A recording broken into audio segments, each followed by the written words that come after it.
Hallo und herzlich willkommen bei mir auf Kitschwitsch und zum Schweizer Spezialwochen-Rezept. Und heute haben wir eine Zutat. Mir graut es ein wenig.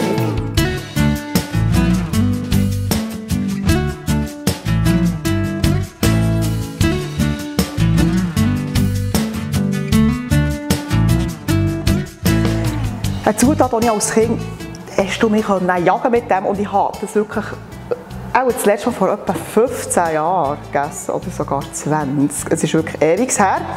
Ich mache nämlich heute Brätkügel. Oh, ich habe die wirklich nicht so wahnsinnig gern. Also, das ist auch in meiner Erinnerung ist das nicht wirklich mein Lieblingsessen gewesen.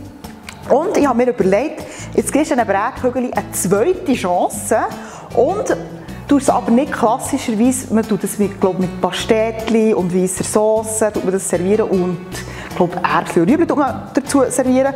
Und ich mache heute einen Brätkügel-Gratin. Mal etwas ganz anderes.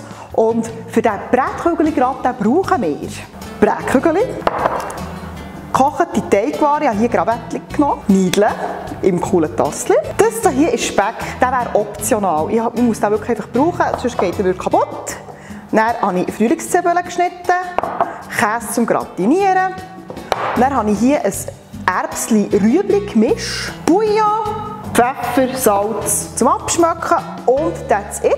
Und als erstes machen wir jetzt die Sauce in den Gratin rein. Und ich bin ein bisschen schauen im Internet, dass es so für Brätkügel-Sauce-Rezept hat. Curry habe ich ganz sicher nicht genommen.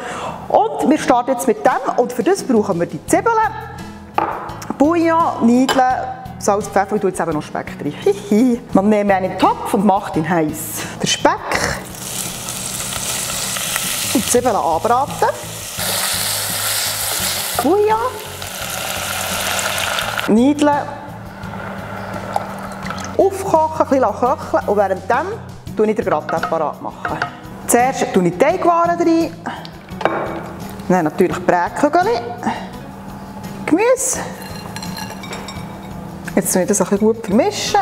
Das hat jetzt eine schöne Sauce gegeben und die tue ich jetzt drüber leeren hier. Das ist ja drauf. Ja. Wir ignorieren jetzt das und schütten den Rest auch noch drüber. Als letztes kommt noch der Käse zum Gratinieren drüber. Der Gratin kommt jetzt bei etwa 200 Grad 30 Minuten in den Backofen und dann wird das Prachtstück probiert. Ich und Brätkügel. Juhu!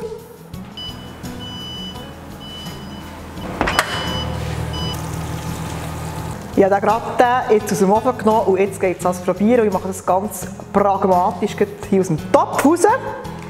Achtung! So.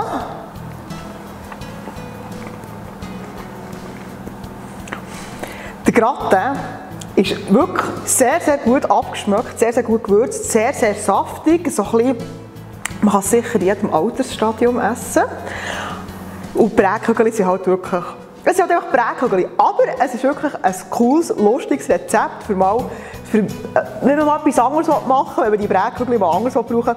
Also ich finde es wirklich etwas Feines, muss nicht jeden Tag sein, die Brätkügel. Bis zum nächsten Mal. Tschüss!